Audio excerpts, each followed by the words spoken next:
Of the floor. Ejai, welcome to the live. Thank you guys. Meanwhile, sorry, please. Meanwhile, guys, if you're enjoying the show, please, let's power tap the live. Please power tap the live. Can I speak briefly? Oh, please. Who is that? Pages. Please, Ejai, let me respect na senior man, please. Yes. Sorry. I see the white bears everywhere. So welcome, sir. Thank God you made me put it. I had to put it so. Let me tell you one few things. Coincidentally, I was in the same university with Peter Obi in University of Nigeria and Nsukka. Listen, you're lying, sir. When he was reading statistics, when he was reading philosophy, I was reading statistics. Wait, sir. Sorry, please. Sir. Yes. So you're a super lion. Yeah, hold on. No, let me finish. I didn't finish in Nsukka, but I was there in 𝙒𝙒𝙒 A2 was my room. 𝙒𝙒𝙒 A2, that was my room. Myself and Emefiele, the former governor of CBN, we were roommates. The same time, P2B was a student in UNN. Now, in my second year, I got a scholarship, which I fought for when I was in high school. That was when Nigeria was good. I got a Commonwealth scholarship to continue my statistics degree program. And then they said all the 6 of us who got it must do it in National Bureau of Statistics at the University of Ibadan. That's why I transferred to UI. Wow. And I finished UI. Now, after my degree program in the university, I lectured as Yawatek as a lecturer. Then I realized that the salary of lecturers was very, very poor. And my colleague, Emefiele, had entered the bank. And he told me, so boy, look at what you're earning now. Look at what they're paying us in the bank. That time, I now joined Zenith Bank in 1992.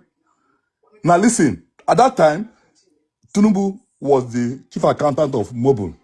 Emefiele was his account officer. I was working under Emefiele. So I knew Tinubu one-to-one. So what I'm going to tell you guys, gentlemen, is this one. I not only knew Tinubu very well, I also know P2B very well. So listen to me very well. This is what I'm telling Nigerians. I hope people can understand this thing.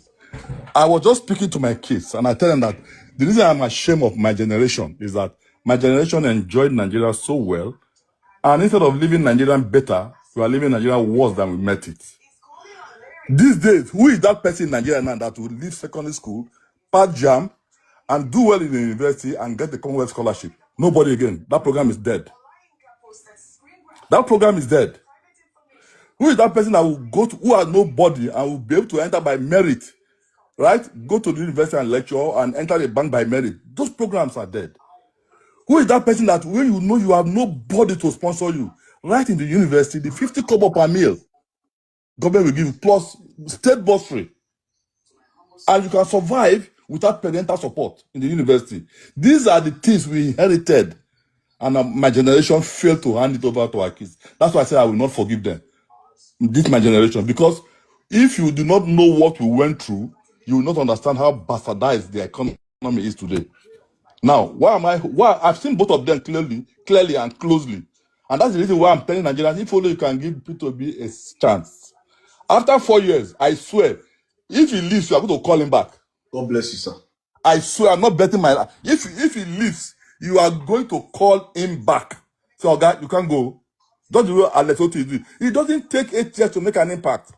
Thank you. If you want to make it doesn't take. How many months does it take Tinubu to make an impact in devastating our economy? It's just 1 month. Remove subsidy, remove this thing, because it didn't see that to calculate it, to reflect on it. It's not, up to now, it's not interested. I'll just tell you one thing now. Now, P2B said it can bring in almost 10,000 megawatts of electricity into Nigeria through solar power alone. And he traveled to Egypt. Many of you may not know. He went to Egypt to see how Egypt did it. And Egypt said, yes, we can do it. But the problem is Nigeria is very corrupt. But what did Tinubu do? Right? Egypt said they can do it with 170, not Egypt now, the people that were doing did it in Egypt. With 185 billion naira, that would have been the cost before this exchange rate. But what did Tinubu do? He came into the country, he became a president, he installed solar power only for himself in Aso Rock and left the other place. Obi will never have done that. But he will never have done that. He will never have said, let me abandon my people and make only myself comfortable. Obi will never have taken 150 billion to go and buy a private jet for himself. Listen, I am a professor in Canada. I'm a professor of statistics and econometrics in Canada. Listen to me. 15 private jets you have in the presidential fleet. 15. That's what you have in the presidential fleet. Obi will never keep 15 private jets in his presidential fleet. Facts. But the choices are very high. You will sell all of them, like the president of Croatia did. In Canada, we have the best aircraft manufacturing company in Canada called Bombardier. My prime minister in Canada does not have a private jet. If he's traveling, they will take one of the jets and put a label, Prime Minister of Canada. When he comes back, that jet goes back to the Air Canada fleet. We, who cannot make a bicycle spoke or a tire, we have 15 in the presidential fleet. And if you go to Bombardier, Nigeria is the third highest patronizers of private jet in the world. Nigeria is the third. 1, 2, 3. And they are wondering, and you guys say you are poor. You guys say you are poor. You are the third. 1, 2, 3 of people who own private jets. That is the problem we have. So we need somebody who will come in and tidy up the economy well and redirect our perception of life and make things easy. Gentlemen, it is possible. A man who is prudent, a man who loves the country and not after his own personal wealth at all costs can turn this country around. You don't have to be a mathematician or a genius. But just be honest and sincere, because that is the problem our Nigerian leaders are having today.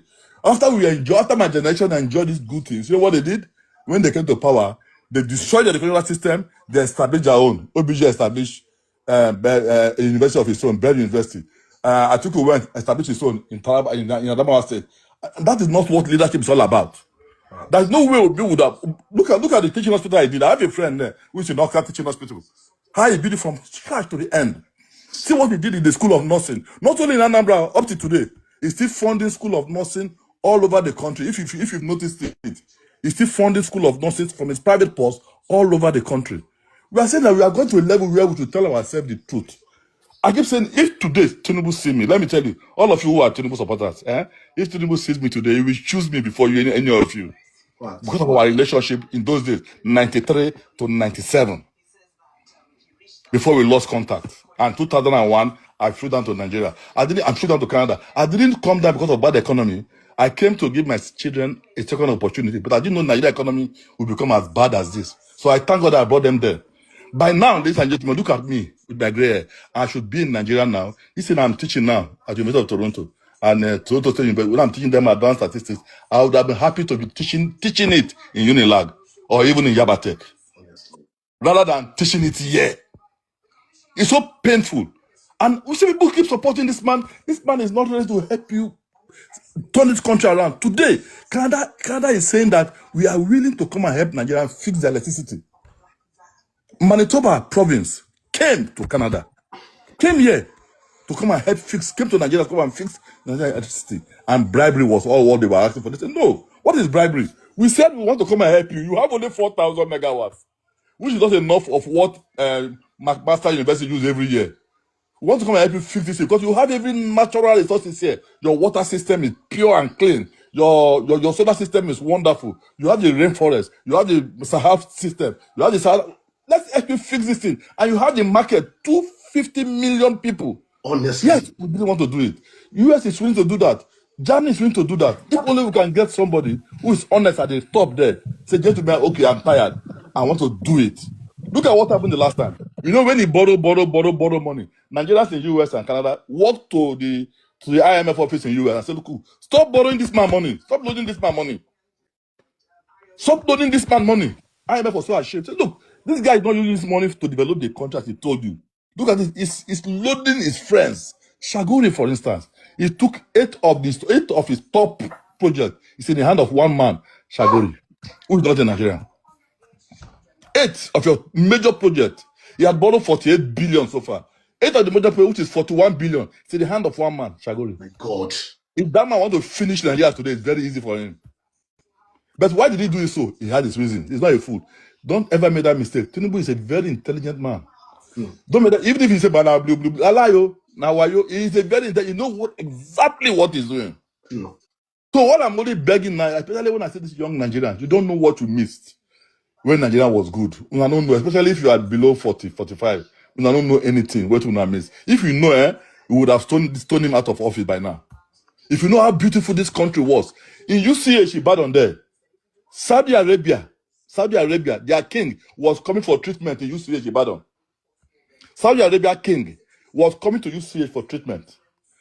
I was in my final year, 1985, 1984, 85, in my final year, BS statistics. I've not finished my final exam, where three of us apply, we are making about first class, apply for a PhD in Cambridge. We were given admission. Go and do it now. Nobody will give you admission. We are in our final year. Sir, please, sir, please. So I can go on and on. It's so painful. Sir, please. I want. Please, can you be a special guest for me tomorrow, please? Why not? Tomorrow is Tuesday, Wednesday. Yes, I can be. Please. But I just want our young Nigerians to remember. Do you know why I asked? Do you know why I said this? Yeah. I'm going to cut off this particular submission you have today and amplify it, and I will bring in, by the grace of God, tomorrow. All of us here will bring in thousands of Nigerians here. Yes, the reason I'm driving is I want to make sure that young Nigerians know what they've lost. I am. Let me say I'm privileged because you know what? When I was schooling in primary school, let me shock you. In Lagos in the 60s and 70s. Listen, primary school. I was living in Ajegule. If you know Ajegule, you know Lagos a bit. I attended a Papa Baptist primary school. Twice a week they give us. It's bigger than this. They give us a tin of lactogen milk, lactogen powder milk, free of charge. They give us. We just drink them, we just eat and they go. Lactogen, that was what we were enjoying. Lactogen powder milk, free of charge. Milk, that big cup. Sir, so that we can grow what? So can you hear me, sir? Huh? Can you hear me, sir? I want to ask you a question, please. At that point in time, was there pipe-borne water in Lagos? Yes. Oh my! I said, listen, Ajegule. If you know Mba Street, I'm not even Ajegule now. If in Mba Street, go to local government area, there's a public pipe-borne water. My parents live at 18 in Mba Street. We trek to go and fetch pipe-borne water and bring it back. It's too late as a pipe-borne water. In Mba Street, Ajegule, the pipe-borne water. Don't talk of Ikoyi and VI, which I don't even go. If you go to Papa area, today Papa, go to Papa, that's where we go to sell bread for our parents. We cross from Papa, from Ajegule, through Marine Bridge, to Papa to sell bread. Papa was called European Quarters in the 60s and 70s. My brother, Papa was as good as any settlement in Florida or Canada today. That time, when we carry bread on our head, go sell bread, fine butter bread, we finish selling before we go to school. Then school, you have morning school, afternoon school. If you are in afternoon session, you go and sell bread for your mother in the morning. But that is how the place was beautiful. But see how they, I said, because you did not see what happened before, so you're not able to hold these guys responsible. But people like God who saw it, I said, God, when I became a branch manager in Zenith and I went to Papa, I cried. I said, this is Papa we were growing up and was, oh my God, Nigeria messed up everything. Our problem is leadership, brothers. Leadership, don't be carried away by tribe. I beg you. Don't be carried away by tribe. Don't be carried away by anything. Look at the number of Nigerians in my class in Toronto. Look at the number. If you have 100 students today, you have about 30, 40 Nigerians. Some of them are vice principal of secondary schools. They jackpot to imagine somebody become a principal of a secondary school or a vice principal of a secondary school. Jackpot to come and be washing people's bomb and sorry to say that type of thing, because he's running away from bad governance. And that same person is saying, the devil is the best. So I say, it's not your fault. You don't know anything. If you know, you realize that, boy, forget it. Nigeria is a beautiful place. That's what I'm telling people. If this country, if we got it right, people like me, if we got it right, people like me and many more like that will fly down. And so many other people. But because people are running down here because of the bad governance. Now see how bad it is now. You go to a level now, people are coming to kidnap people and killing and banditry, and you say, hey, what is this? What is going on? But we don't understand. Because you don't understand. That's my own, you to let the younger ones know that, hey, once upon a time, this land was blessed. Beautiful. Please, sir. The land is still blessed, too. Please, sir. You know why I say the land is still blessed? You know please, why? I'll have to stop you here. Okay, no problem. I'll see you tomorrow then. Please, you're making me get too emotional right now. Please, yes, sir. Please, bless you. I'll see you tomorrow. Let me save this for tomorrow. God bless you, sir. Thank you so much. Thank you so much. Thank you, too. Oh, my goodness.